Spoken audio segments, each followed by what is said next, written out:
मी जर माझ्या आत्म्याच्या स्वरूपाचं चिंतन केलं तर माझ्याजवळ जे मोहभाव आहेत, क्रोध मान माया लोभ भाव आहेत, प्रीती अप्रीती भाव आहेत, हे त्या एवढ्या चिंतनामुळे जातील काय? त्यांचा त्याग होईल काय? या परवस्तूंचा त्याग होईल काय? बाहेरील वस्तूंचा त्याग होईल काय? असं तो विचार. तर आचार्य उत्तर देतात इत्थम काय? त्याचं उत्तर सांगतात कसं? सव्वे भाव.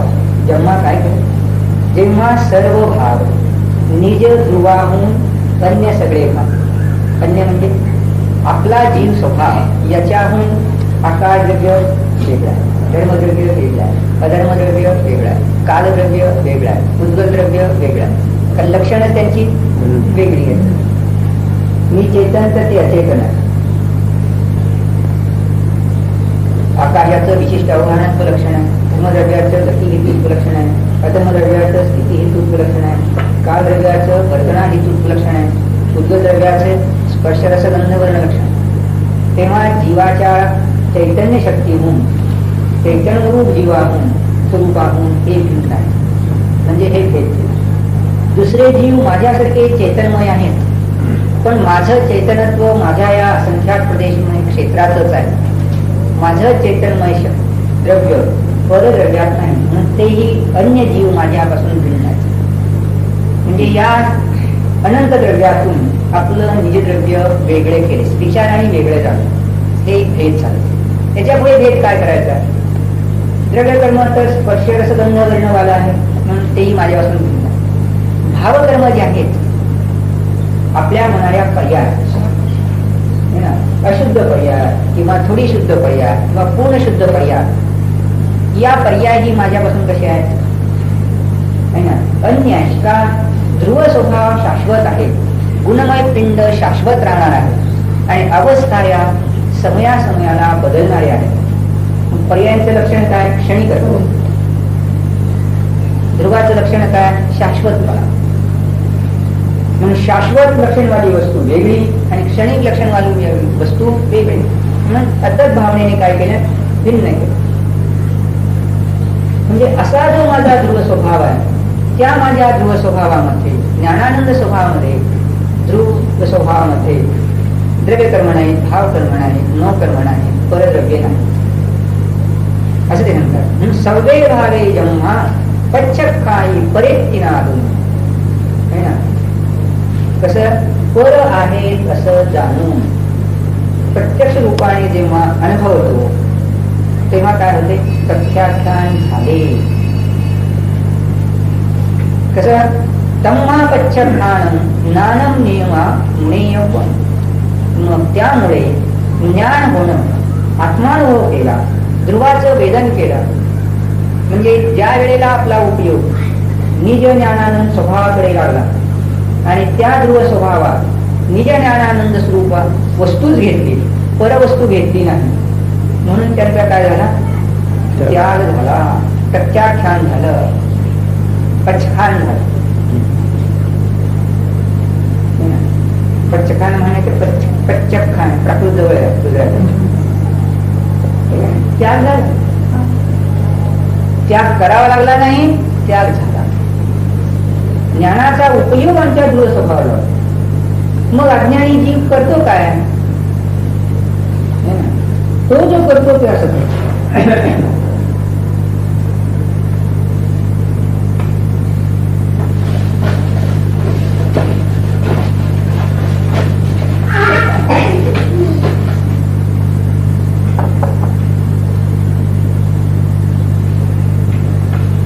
अज्ञानी जीव विषय जो घेतो एक धन केवळ आणि ज्ञानात तसंच जातो.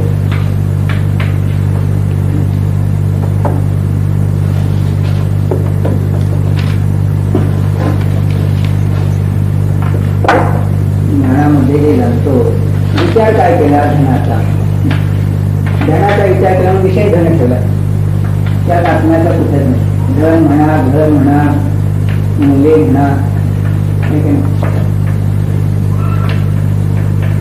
तसं तरी याचा विचार करतो, राष्ट्र वगैरे आत्म्याचा काही विचार नाही. कोणी समजा जीव जाणला, आत्मा आणि धनाचा विचार केला,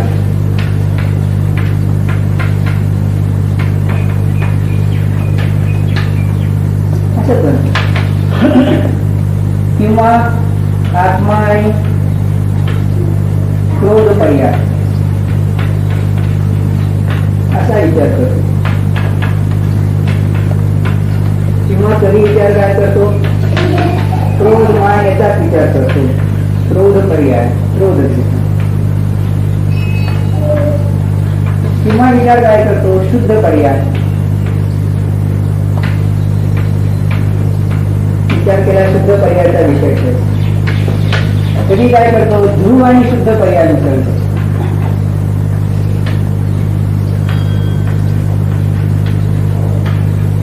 ध्रुव आणि शुद्ध पर्याय.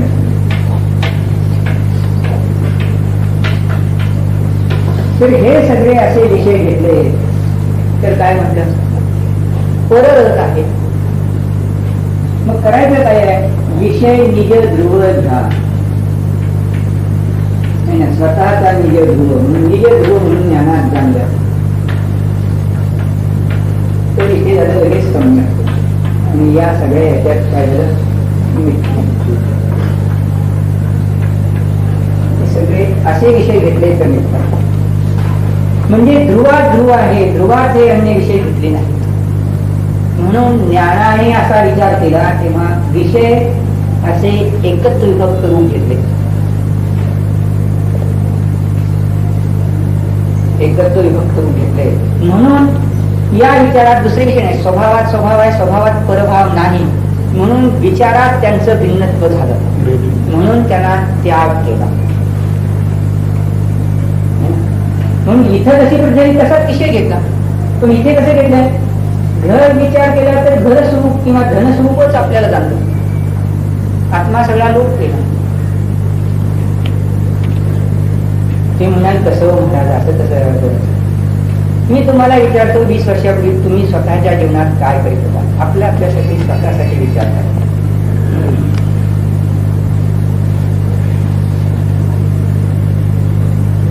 याला म्हणतो मी आपलं स्वतःचं जीवन शास्त्रीय कसोटीवर घासणं, जिवंत समयसार वाचणं. केवळ शास्त्र वाचायचं काय, शास्त्र वाचलं असेल, पाठ केलं असेल, जिवंत घासा की 20 वर्षापूर्वी 30 वर्षापूर्वी काय करीत होता. ज्यांचं वय जास्त असेल त्यांनी 40 वर्षापूर्वी काय करीत होता. कधी ऐकलं होतं काही निज ध्रुव, कधी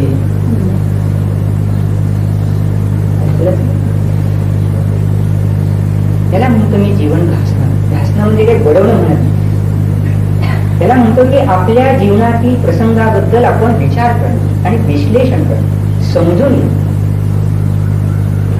मग 8 वर्ष वयाची आज निघून गेली की नाही, निघून गेली. मग अशा वेळेला आपण जर पुन्हा आत्मा आणि धन एवढाच विचार करू लागलो, किंवा आत्मा आणि क्रोध किंवा आत्मा आणि शुद्ध पर्याय, ध्रुव म्हणजे आत्मा आणि शुद्ध पर्याय याचा विचार करू लागलो, परातच राहिलो नाही. महावीरांचा विचार केला, आपल्या निज ध्रुव स्वभावापासून महावीर परकीय वस्तू नाही का. इथे मुलगा आहे त्याऐवजी महावीर घेतले,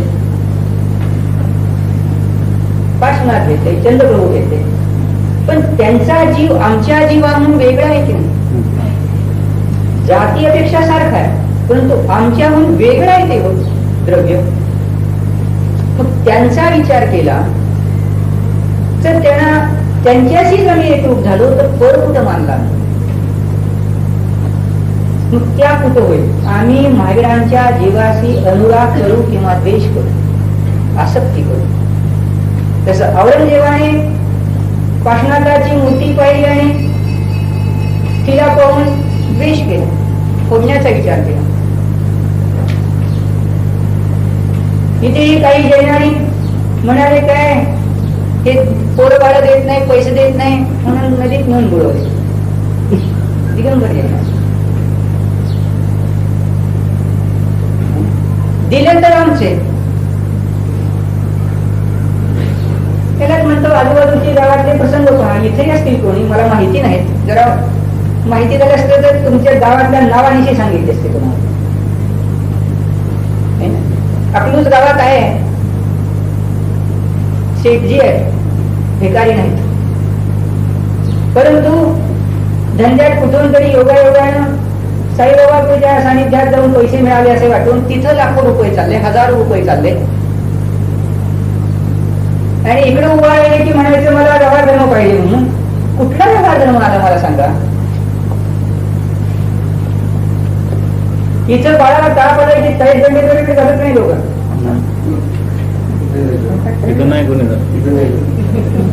तुम्ही सांगता आणि मी ऐकायचं.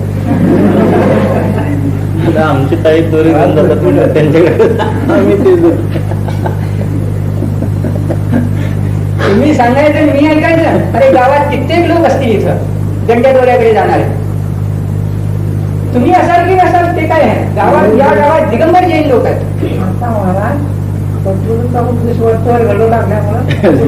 मला त्यात काही छेडछाड करायची नाही. मला सांगायचे की प्रसंग पाहायचे की का असे घडले, यातून शिकण्यासारखं हे आहे. का असे घडले?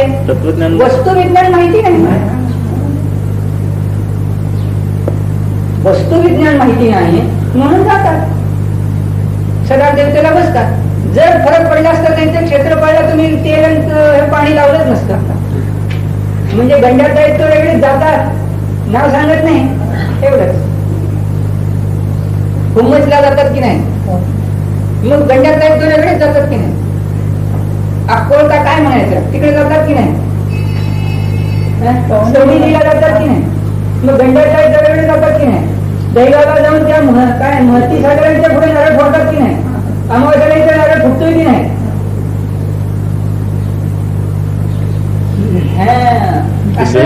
वेद विज्ञान पाहण्यासाठी नारळ फोडतात. नारळाची चौकी वेगळी, पाणी वेगळं, वरची चाल वेगळी, कर्म न कर्म पासून आतला आत्मा वेगळा, हे पाहण्यासाठी प्रात्यक्षिक. तर मूळ काय आहे की या वस्तू स्वरूपाची तर माहिती नाही म्हणून तो अनादी कालापासून विकृत अवस्थेत राहतो. पण जेव्हा म्हणतात की हे सर्व भाव माझ्या या निज ध्रुवापासून भिन्न आहे ना, ही केव्हा परोक्ष रूप माहिती झाली आणि प्रत्यक्ष रूप जाणलं अशी प्रचिती केली, तेव्हा त्याला नादून म्हणायचं. ज्ञात्वा जाणून अनुभव करून मग हे पररूप त्याग झाले. मग बाह्यता अजून जर असं दिसत असेल की त्याच्यावर धनसंपत्ती आहे, मुलं बाळ आहे, घर आहे, बाहेरचा परिग्रह, परंतु त्याचा उपयोग काय आता झाला की हे माझं खरं स्वरूप आहे आणि बाकीचे माझे शाश्वत स्वरूप नाही. ही प्रतीत झाली की नाही. मग ही प्रतीती जी होते तेव्हा म्हणायचं त्या प्रतीतीच्या वेळेला पर विषय विचारात त्यागले म्हणून त्याग झाला. इथे तसंच तत्वार सूत्र आहे. तत्वार सूत्रावर टीका अकलंक देवाने लिहिली आहे, अकलंकाचार्याने लिहिली आहे. त्यात त्यांनी स्वस्वरूपात त्यात त्यांनी दिलाय स्वस्वरूपात जर प्रवृत्ती झाली तर बाह्य विषयापासून निवृत्त होते. याला म्हणतात विषयाला एक. अग्र म्हणजे आत्मा, ध्रुवस्वरूप आत्म्याला म्हणतात एक. हा विषय निवडला. भलेही सेकंदातला लाखावा भाग एवढी प्रतीती झाली, एक समयवरती जरी प्रतीती झाली तरी ती अनुभूती आहे, तो अनुभव. धवलामध्ये दिला 7वं गुणस्थान एक समयवरती सुद्धा उपलब्ध होते, म्हणजे एक समयाचा अनुभव असू शकतो. परंतु सामान्यपणे छद्मस्थाला एक अंतर्मुहूर्त लागतो छोटा. मग तो भलेही सेकंदातला लाखावा भाग आहे तरी अंतर्मुहूर्त आहे. मग झटपट एक क्षणभर जर भास केला तर त्या समयात तुम्ही स्वत प्रवृत्त झाला. मग त्या समयात तुम्ही पराकडे गेला का, विचारणे गेला नाही. भलेही त्या घरात असाल, भलेही तिथे अन्नादी खात असाल, अन्नादी खाण्याची क्रिया चालू असेल, पण ज्ञानाचा उपयोग जेव्हा सहकडे गेला आणि स्व हे माझं खरं स्वरूप आहे आणि स्वच मला खरा आनंद आला, तर परविषयाकडे लक्ष गेलं नाही, त्यात आनंद नाही, हे प्रतीती आहे. म्हणून आपण विचारलं की जर जेवायला बसला आणि जेवण चाललंय, अत्यंत आवडीचे पदार्थ सगळे केले आहेत, सांगितलेच होते त्यांनी की असं असं आज करायचं, आणि खातोय, सुंदर झालेलं आहे. अर्धवट जेवण झालंय, तेवढ्यात मुलगा येऊन सांगतो की गिरायक म्हणताय की 1 रुपयाने भाव कमी करून देता का, तर शेंगादाणे सगळे पोती आहेत ती उचलतो, रोकड पैसे देतो, नगद कॅश देतो म्हणतो. असं त्याने विचारलं. त्याला एक उत्तर काय दिलं, खाता खाताच काय उत्तर दिलं की त्यांना जरा बैस म्हणून सांग. गिरायकाला काय सांगितलंय, बैस म्हणा म्हणून सांग, जेव्हा जेवून कधी येतो म्हणून सांग, बैस.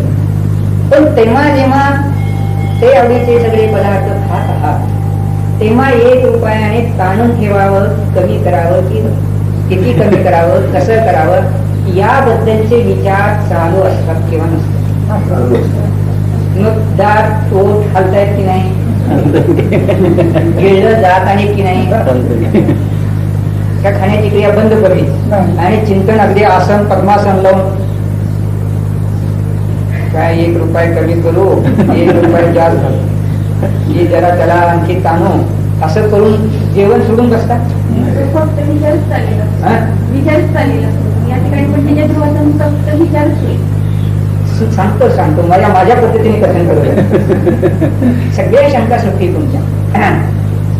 काय की या वेळेला प्रसंग पहिला आधी उदाहरण घटवा. तुम्ही दृष्टांतावर एकदम गेला की उदाहरण सुटून जात आणि उदाहरणही कळत नाही आणि दृष्टांतही कळत नाही. उदाहरण घटवा, जीवनाचा प्रसंग घटवा. तुम्ही काय तिथे पद्मासन घालूनच बसला आहात काय, कोणतंही असं नसेल. आता तर टेबल खुर्चीवर आली, डायनिंग टेबलवर जेवायचं म्हणजे पाय खाली वेळेस लटलट खालत असतात. म्हणजे स्थिर आहे असं काही नाही. मग असं आहे तरी तिथे विचार होऊ शकतो, खाण्याची क्रिया चालू आहे तरी विचार होऊ शकतो. मग जेव्हा त्या ठिकाणी विचाराकडे लक्ष दिलं, खाण्याची प्रवृत्ती होते आहे, परंतु ज्ञानाने अनुभव कोणाचा केला, जाणकारी कोणाची केली, पैसे कमी करावेत की जास्त करावेत याचाच विचार केला, खाण्याबद्दल की चव नाही घेतली, रस नाही चाकला, पोटात जायचा योग होता तो गेला पोटात. खाल्लंय त्याने भरपूर, काही कमी खाल्लं नाही, भरपूर खाल्लं, परंतु ज्ञानाने चव केली चाकली का, अर्ध जेवण होईपर्यंत चाकले, अर्ध्या जेवणापासून जे पुढचा वेळ गेला तो त्या तिकडेच गेला. म्हणजे बसला कुठे आहे, भोजनगृहात आहे ना. खाण्याची क्रिया चालू आहे का, खातोय, ही सगळी बहिण क्रिया होत्या, पण ज्ञानाचा उपयोग तिकडे गेला. जेवण लवकर उरकेल, जेवण लवकर उरकेल. सगळ्याच वेळेस कसं नाही होत, कधी घडेल कधी नाही. एक दृष्टांत घ्या, एक सैन्य. आणि मग पुढे काय घडते, पुढे तुम्ही सोडून द्या आणि झाली दुकान. अशी क्रिया घडेल. तीव्रता वाढली तर तीव्रता जर जास्त वाढली, विचार केला आणि निर्णय काय थोडासा बघायचा विचार केला, जेव्हा मी नंतर जेवायला येतो असंही सांगा, असंही संभव आहे, पण सर्वस्वी नाही. इतकी काही इमर्जन्सी सर्वस्वी सगळी असत नाही. सांगितलं बस करा आणि बसतो म्हणून सांगितलं, बसलाय तो. मग हे खाताना विचार जर त्याचे करता, तर मला म्हणायचं आहे तुम्ही इकडे अन्न पाणी खात असताना निजगृहाचा विचार केला, जर वस्तुस्वरूप माहिती करून घेतला, आधार कुठे घेतो की 6 द्रव्य 6 तत्व 9 पदार्थ, निश्चय नाही, व्यवहार नाही, माहिती घेतलं, द्रव्यदृष्टी, पर्यायदृष्टी, उपादान दृष्टी, ज्ञानाची सर्वज्ञत्व शक्ती, अशा मूलभूत गोष्टी माहिती करून घेतल्या. आता तुम्हाला 6 द्रव्य माहित नाहीत का, माहिती नाही म्हणाल तर आत्ताच मी तुम्हाला लक्षणासहित सांगितलं. पर्याय लक्षण सांगितलं, ध्रुवात लक्षण सांगितलं. वस्तू अविनाशी असून परिवर्तनशील आहे सांगितलं. परिवर्तनशीलतेकडून पाहून क्षणिकता दिसते आणि अविनाशतेकडून पाहिलं तर शाश्वतता दिसते.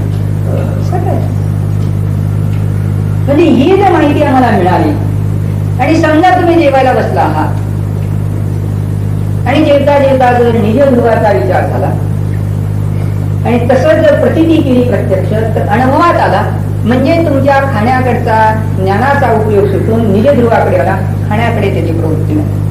खातोय, भरपूर खातोय, परंतु त्या समयात जेवढा क्षण असेल, भलेही तो सेकंदातला एक पाव भाग असेल, 10वा भाग असेल, लाखावा भाग असेल, पण तेवढा उपयोग तुमचा खाण्याकडचा किंवा परवस्तूकडचा सुटून निज ध्रुवाकडे आला. मग ज्या वेळात तुम्ही निज ध्रुवाची प्रतीती केली त्या समयात म्हणतात ते ज्ञान झालं, तुमचे भाव त्या परद्रव्यापासूनचे त्यागरूप झाले. भलेही बाह्यता कोणतीही वस्तू त्यागलेली नाही. आता बोलत आहे निजध्रुवाचा फक्त विचारच होईल की नाही? आचरण कुठं होईल? म्हणजे प्रचिती कशी त्याच्या पुढची असं म्हणायचं.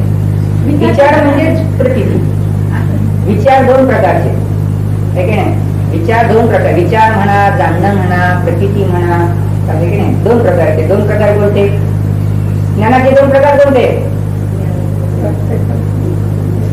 प्रत्यक्ष आणि परोक्ष. मग विचारही दोन प्रकारचे, जाणणे दोन. विचार म्हणजे ध्यान, विचार म्हणजे ज्ञान, विचार म्हणजे प्रतीती. मग ते दोन प्रकारचे, प्रत्यक्ष आणि परोक्ष.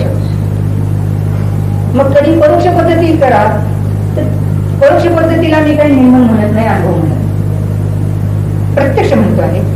मग तो विचार प्रत्यक्ष रूपाचा होतो की समजा परोक्ष पद्धतीने केलं, असं चिंतन केलं समजा की जीवाचं लक्षण ज्ञान स्वभाव आहे,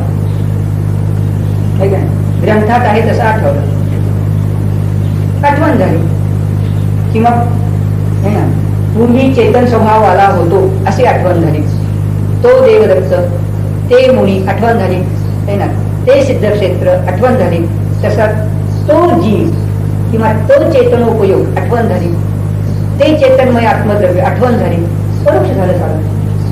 त्यात ती प्रत्यक्षासारखी निर्मलता नाही, त्याला अनुभव म्हणत नाही. दुसरं केलं, प्रत्यभिज्ञान केलं, त्या मुनीसारखे हे मुनी,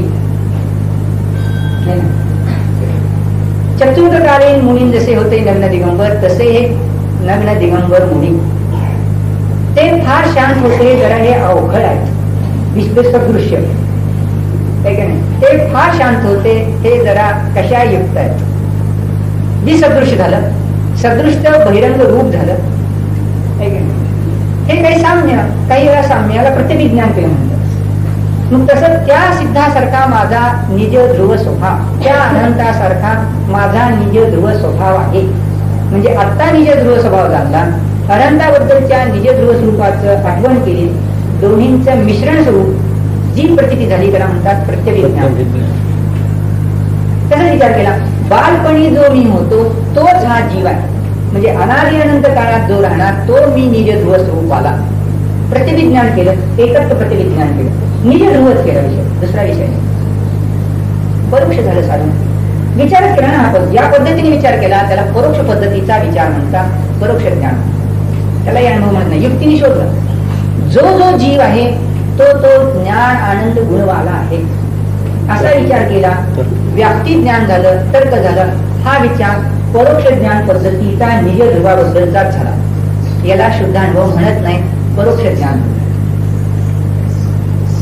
व्याप्ती झाली, अनुमान. आपण जरा अजून क्रोधी आहोत, कशायुक्त आहोत, मोही आहोत, आसक्त आहोत, पण आसक्त असणारा मी जीव आहे, आसक्ती पर्याय आहे, तरी माझ्याजवळ निज ध्रुव आहे. म्हणजे आसक्त पर्याय या साधनाच्या द्वारे निज ध्रुवाबद्दलचं अनुमान केलं. घरात है ना विशिष्ट वास आला दुकानात की सासूबाई सांगितलं, दूध उतू गेलं, अनुमान केलं, लक्षणं जाणून पेशंटचे डायग्नोसिस केलं, है ना, डायग्नोसिस केलं, निदान केलं, अनुमान केलं की अमुक रोग युक्त आहे. डॉक्टर आज शिरले घरात काय ना कंपाऊंड मध्येच आणि वास आला, विशिष्ट वास आला. मग काय सांगितलं की 8 पेशंट है ना युरेमियानी झालेला आहे, कोमॅटोज आहे. युरिया म्हणतात, युरिया जास्त वाढली, शेकअप घालतात ती त्याच्या शरीरात जास्त वाढली. आज गेलेही नाही डॉक्टर अजून, परंतु इथेच बाहेरच वास आला त्याला. असा पेशंट आहे, तर डायग्नोसिस इथंच झालं, तिथं नाही. तिथं जाऊन पाहिलं आणि काय कंडिशन आहे ती कळाली आहे तसंच आहे. तसं इथे आपली ही कशाची पर्याय पाहून जाणलं. विकार कोणाकडे झाला? द्रव्य गुण पर्याय आहे. गुण पर्यायवाद द्रव्य आहे. पर्याय आहे त्या अर्थी द्रव्य आहे म्हणजे निज ध्रुव आहे. म्हणून ध्रुवाबद्दलचं अनुमान केलं. मी ज्ञानानंद स्वभावाला परोक्ष चिंतन झालं, अनुभव म्हणत नाही, शुद्ध अनुभव म्हणत नाही. तेच ध्रुवाबद्दलचं चिंतन, आत्म्याबद्दलचं चिंतन झालं, विचार झाला, परोक्ष पद्धती झाली, शुद्ध अनुभव म्हणत नाही. पण युक्तीने इतकं शोधलं आणि पुढे जन्म केला. समजा मी निज स्वभावाला आहे, ज्ञानानंद स्वभावाला आहे, परोक्ष साधन झालं. मग त्याच्या पुढे तुम्ही जर अशीच प्रतीती केली की हा निज स्वभाव स्वरूपात काही जल पण आहे काही आठवणीमध्ये तोचा संबंध, तो तीचे प्रत्यक्षामध्ये हा हीचा संबंध आहे. मग हा स्वभाव स्वरूप आत्मा जो आहे, शब्द उच्चारले जात नसतात, भास मध्ये फरक दाखवला जातो. मग हा भास झाला आता अनुभव आहे. मग या अनुभव जेव्हा केला, या विचारात युक्तिशास्त्रावर तुम्ही पकड घेऊन प्रत्यक्ष अनुभव केला, चूक काय झाली का? वस्तू आहे तसं चिंतन झालं की नाही? नाही. भासमान म्हणजे प्रतीती. भासमान शब्दाचा अर्थ त्या ठिकाणी प्रतीती असायचा, अनुभव यायचा, प्रत्यक्ष ज्ञान असायचं. भास म्हणजे खोटा भास झाला नाही, आभास नाही, आभास नाही, खोटा भास नाही. खोटा भास असेल तर सांगा मला, तुमच्याजवळ पाळणारी भाव नाही म्हणा. मी तुमचं जीवन म्हणजे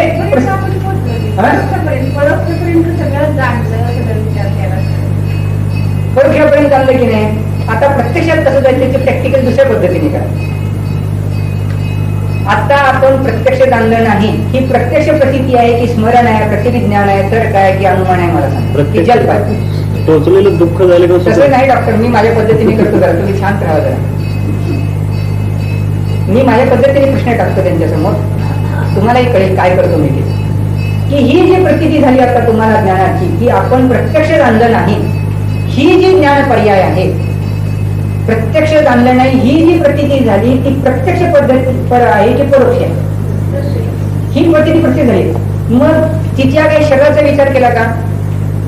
मला हे माहिती कळाली नाही किंवा या प्रत्यक्ष अनुभव झाला नाही, याची प्रत्यक्ष प्रतीती केली म्हणजे साधन कोणतं वापरलं? प्रत्यक्ष वापरलं, परोक्ष साधन वापरलं नाही, एक निश्चित. मग पर्याय स्वरूपाचा आत्मा प्रतीती केला की नाही? हे शरीराची प्रतीती केली आपण.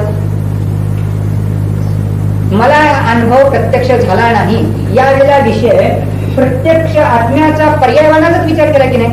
शब्दाचा केला नाही, द्रव्यकर्माचा केला नाही, नवकर्माचा केला नाही, बाहेरच्या मुलाबाळांचा केला नाही, म्हणजे ते विषय नाही. पर्यायवान आत्म्याचं केलं की नाही? त्या स्मरण प्रतिज्ञान तर्क नाही, अनुमान नाही. मग आता लावा लागेल दृष्टी ध्रुवाकडे. कळालं नाही म्हणणारी जी पर्याय आहे तिथे ध्रुव ज्ञान स्वभाव आहे की नाही? मग ज्ञान स्वभावाकडे लावा दृष्टी लगेच. आत्ता अनुभव वेळ होते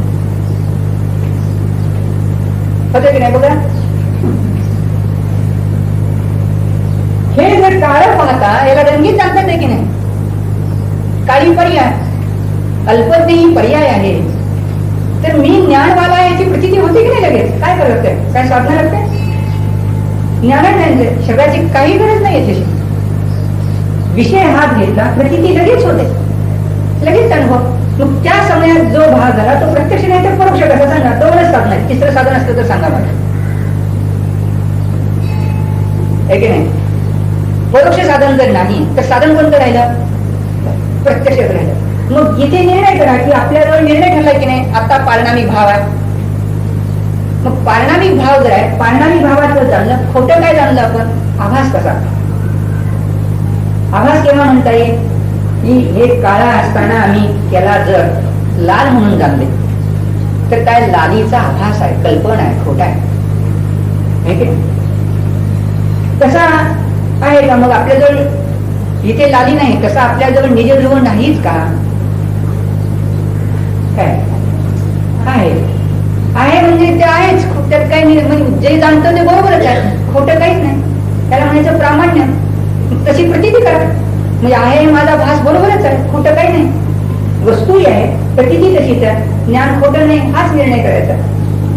मग हा निर्णय केला आपण ज्या समयात, ज्या क्षणी अशी प्रतीती केली, भास केला की नाही निज ध्रुव स्वभावाचा, त्या समयात तुम्ही दुसरा कोणता विचार केला मला सांगा. मनात यातला विचार कोणताच केला नाही. मग त्या समयात तुमच्याबद्दल चित्तामध्ये कोणते अशुभ आणि शुभ भाव आहेत? नाही ना. आपलं प्रवचन सर 181 काढा डॉक्टरांच्या हातात नाही काय प्रवचन.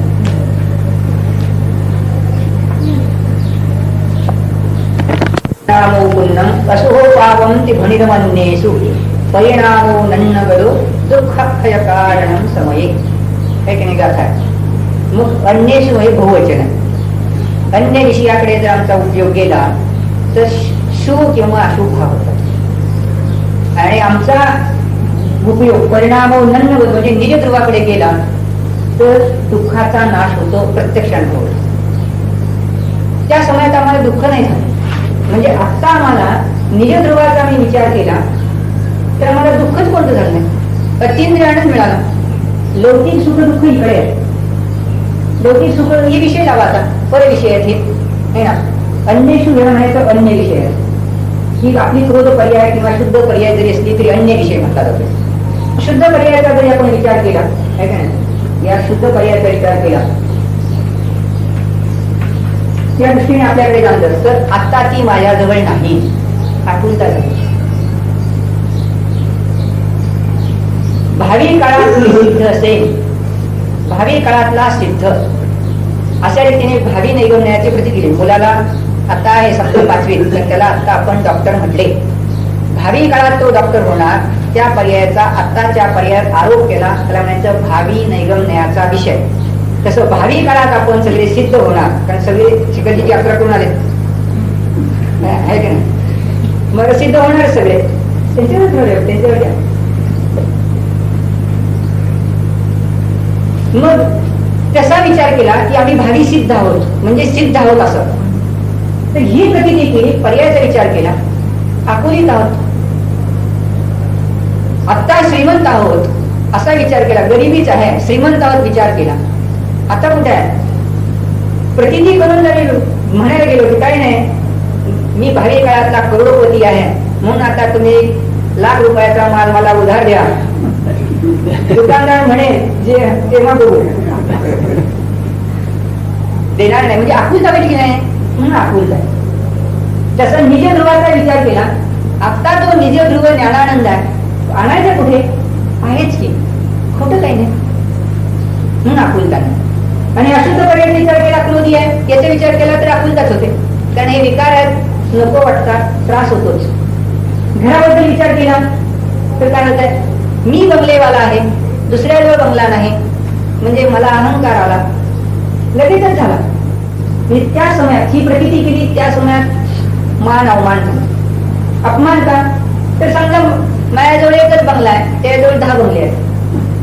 तिकडून विचार केला लगेचच अपमान आला की नाही, म्हणजे आकुलता होते. मी क्रोधी आहे, आत्मा क्रोधी आहे, ते विकराग मुनी होते, इकडून पहिला अवमान झाला. काळजी वाटली की नाही.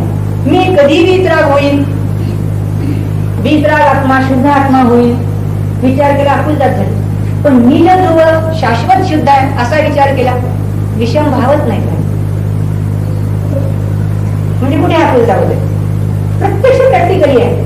म्हणजे या समयातच आहे ना, ज्या समयात निज ध्रुवाचा विचार केला त्या समयात ज्ञान झालं. म्हणून काय झालं, सर्व परकीय भावांचा त्याग झाला. परीक्षा मध्ये दिले पहा, अज्ञान नाश, ज्ञानाचं फळ सांगताना अज्ञान नाश हे साक्षात फळ, परंपरा फळ, उपेक्षा अनुपान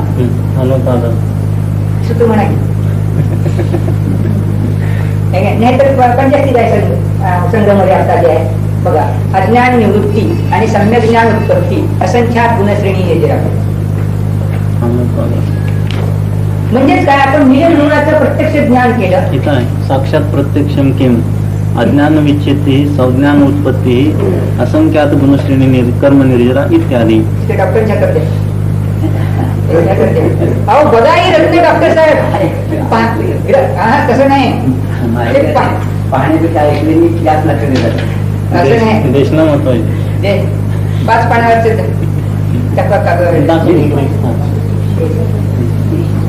बोलून ती चौथी ओळ. अज्ञान विच्छिती सम्यक ज्ञान उत्पत्ती असंख्यात गुणश्री निर्जरा. हे साक्षात तिसरे होते, साक्षात प्रत्यक्षम किम ते हे होतं. म्हणजे मग ज्ञानाकडून हटवायचं आणि ज्ञानाचा उपयोग समजा या निज ध्रुवावर नाही आणि बाह्यता मुनीही झाला आहे तर मिथ्या दृष्टी काय जाणार. सगळ्या जीवांचं रक्षण करण्याचा प्रयत्न करतो, आचरण व्यवस्थित करतो, पण बाहेरच राहायला हवं.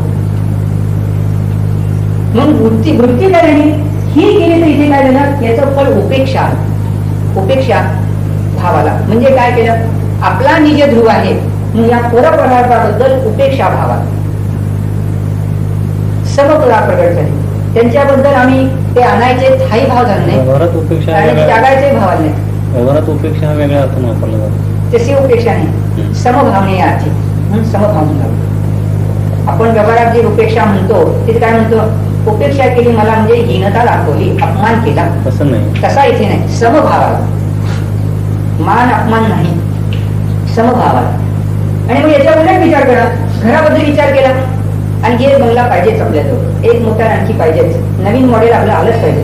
एक 2 वर्षात झालं आपल्याजवळ, नवीन कार आणली पाहिजे हा विचार आला की नाही. म्हणजे उपादान ग्रहण करण्याचे भाव आले, तो विचार आला की हा विचार आला की जुनी झाली आहे या विचाराला, तिच्याबद्दल अनिष्ट भाव झाले, काढून टाकली पाहिजे त्यागाच भाव. पण निज ध्रुव असं वाटलं का टाकून द्यायचंय कुठं, निज ध्रुव फेकून द्यायचा आहे, वाटलं नाही. निज ध्रुवाला जाणलं सगळ्या बाह्य वस्तूबद्दल उपेक्षा भावा, कारण त्यात खरा आनंद नाही, यात खरा आनंद नाही. प्रतीची झाली नाही, समता आली मग हे ज्ञानाकडून घडते. मग ही प्रतीती जरी एक क्षणभर घेतली आणि जरी तो आज बाह्यता करोडो रुपये मिळवायला गेला असेल, पुढील क्षणामध्ये विचारी आला की मला आणखी पुष्कळ रुपये मिळवायचे आहेत, हा जरी विचार आला, पण ज्या समयात हा सकाळी समजा 8 वाजता विचार केला आणि 9 वाजता त्याला हा विचार आला की अजून मला करोड रुपये मिळवायचे, पण श्रद्धा कुठे राहिली. 9 वाजता जेव्हा विचार करतो आहे की मला करोड रुपये मिळवायचे, पण श्रद्धा काय सांगते तेव्हा की माझा खरा आनंद माझ्याच आत्म्यात आहे, करोड रुपयात आनंद नाही. मग श्रद्धेने काय झालं, धन मिळवायचा असा विचार जरी असेल तरी श्रद्धेने हे जाणतो की हे खरं नाही. मग असं करत कमवतो का, तर त्याला म्हणायचं चारित्र्यात अंकुर कुठला जरी असेल तरी चारित्र्यातली कमजोरी आहे. ही प्रतीची गेलेली हिंदी ध्रुवाची तेव्हा ज्ञान परिणत झालं, श्रद्धा आणि चरित्र परिणत झालं, विकल्पाच्या भूमिकेत आला, पण चरित्रातला छोटा अंश आहे शुद्धतेचा, तितका अजून जास्त प्रकर्ष झाला नाही म्हणून वृत्ती झाला नाही, अशी परिणती घडली. मग असेल सुरुवातीला तसं तुम्ही म्हणाल का, तर पुन्हा शास्त्रातलं उदाहरण की आदिनाथ तीर्थंकरांनी गृहस्थ आश्रम मध्ये किती वर्षे काढले,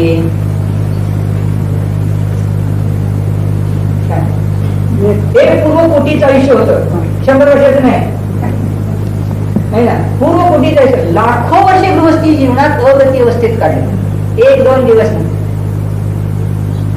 मग ते समदृष्टी होते, मग लगेच वयाच्या 8व्या वर्षी का नाही दीक्षा घेतली त्याने, आपण त्यांना विचारायचं नाही. ते काय सांगतात, ते उत्तर देतात की माझी तोपर्यंत अजून चरित्रात कमजोरी होती, अंकुर होता, श्रद्धा ज्ञान चरित्रात अंकुर होता, पण चरित्रात शेवटी कमजोरी होती. मग तुम्हाला मला म्हणायचंय वयाच्या 8व्या वर्षापर्यंत मिथ्यादृष्टीच होता, पुष्कळ आयुष्य आपण तत्वज्ञानच वाचलं नाही, ऐकलं नाही, तर आपण मिथ्यादृष्टीच होतो. आता प्रतीती केली तर सम्यदृष्टी होणार, किंवा आता प्रतीती ज्यांनी केली आहे ते सम्यदृष्टी झाली. मग आता लगेचच काय गडबड आहे की लगेच त्याग करा, नाही महाराज तुम्ही दीक्षित झाला, आम्हाला जरा हेवा वाटतो, आम्ही का झालं नाही. रामाची मुलं लवकर दीक्षित झाली, राम उशीर दीक्षित झाले, काय बिघडलं. पण रामाला ती चव माहिती ती नाही. मग मला ते म्हणायचं आहे की आज तुम्ही आत्मानंदाची चव चाखा, है ना. आज जर आत्मानंदाची चव चाखली तर एक दिवस असा येईल पुन्हा पुन्हा ही चव चाखता, पुन्हा पुन्हा पराबद्दलचे विषयाचे संस्कार पुसून गेले, वॉश आउट झाले, पुसून गेले. म्हणजे तितका मोह गेला. मग पुन्हा नवीन मोह येत नाही, जुना मात्र गळून जातो. काय होईल? निमणे कधी म्हणा या भावात नाही तर पुढे कोणत्या भावात? कर्मशास्त्र असं सांगतं, जर क्षयक्षम सम्यक दृष्टी असेल, सतत 66 सागर क्षयक्षम सम्यक तो राहिले तर सगळा काळ काही गती नसतो. तो कधी मध्यंतरी गती होईल, देशगती किंवा महागती. मग आज व्रतावर जोर न देता जोर कुठे द्यायचा? आज अनुभूतीवर जोर द्या. जो अनुभव घेईल तो उपाड उद्गल परावर्तनात केव्हा ना केव्हा तरी व्रती होईल. मोक्षा जाण्यापूर्वी व्रती होईल, निमणे होतो. पण जो आज व्रती झाला तो अनुभूती देईल अशी गॅरंटी नाही. जो व्रती झाला तो मोक्ष मार्गस्थ होईल अशी गॅरंटी नाही. पण जो आत्मानुभूतीने पुलकित झाला तो आज जरी अगती असेल तरी नियमाने पुढे व्रती होईल. मूळ गाभा आहे की आता दुःख नको का पाहिजे दुःख? आता दुःख नको, मग अनुभव चाका, दुःख जात ही विधी मुक्त आहे. हा अतिंद्रिय आनंद चाका. म्हणून पुन्हा सांगतो की पदार्थ तुमचे सगळे भोगाचे तयार आहेत, है ना. हे बाकीचे भोग तर नेहमी घेत आहात, यात एक थोडा वेळ हा भोग घ्या. म्हणजे तेवढा क्षण तुमच्या त्या परभोगापासून निवृत्ती झाला. त्या परभोगापासून तेवढा क्षण निवृत्त झाला. दिसते की त्या सतरंजीवर बसलो, त्या डल्लापच्या गादीवर बसलो, ते टेलिंगचे कपडे घातले. पण ज्या समयात तुम्ही ध्रुवाचा अनुभव केला त्या समयात टेलिंगच्या डल्लापच्या गादीचा भोग नाही. मग शंका येईल की अनुभव त्यांनी मग वरती कशाला बनायचं महाराज, पुन्हा इथेच राहू आम्ही, अशी जर शंका येईल तर त्याचं उत्तर असं आहे की ही अतिंद्रिय आनंदाची चटक लागते, त्यातला खरा आनंद मिळत राहतो आणि त्या खरा आनंदाचा संस्कार सारखा होत राहतो. मग ही गादी सुटली काय, राहिली काय, तिच्याबद्दल विधी आणि निषेध काहीही राहत सहज सुटून जाते. कारण जास्तीत जास्त चटक लागले ते गादीला काय करायचं नको असंच बन, असे भाव सहज येतात, आणावे लागत नाही. आणि याच्या उलट घडते काय समाजात? आज आपण त्यांना सांगतो की गाद्या सोडा, इथं म्हणतील आम्ही गादी सोडली, घरात गादी तीच वापरत असते. इथं म्हणतील आम्ही टीव्ही सोडला पण घरात टीव्ही पाहत असते. इथं म्हणतील परिग्रह सोडला पण घरात या त्या मार्गाने ट्रस्ट म्हणून पैसे गोळा करत असते. मग कुठे सुटले? मग याच्या उलट आहे इथे प्रामाणिक राहा की आपल्याला अजून पैसे कमवायचे, त्यात फसवले नाही, आत्मवंचना नाही. कमवायचे ठीक आहे पण अनुभवही घ्यायचा. मग अनुभव घेत राहिला, बाहेर पैसे कमवायला गेला पण पुन्हा अतिंद्रिय आनंद भोगत राहिला. त्यामुळे पैसे मिळवत असूनही पैशातली रुची राहिली. कारण हे तो होतच नाही, याच्यात दिलं की नाही. अभ्युदय आणि निश्रेयस, अभ्युदय असा होतोच लौकिक सुखात. काय बिघडलं? मूळ गाभा पकडा, ध्रुवाचं वेदन करा, ध्रुवाचा अनुभव करा. ध्रुवाची प्रतीती जो वाढत राहील तो परिग्रहणात असून नसल्या जमाय एक दिवस असा सहज येईल की हा सगळा परिग्रह संपून गेलेला असेल, सगळे विकार नाही झाले.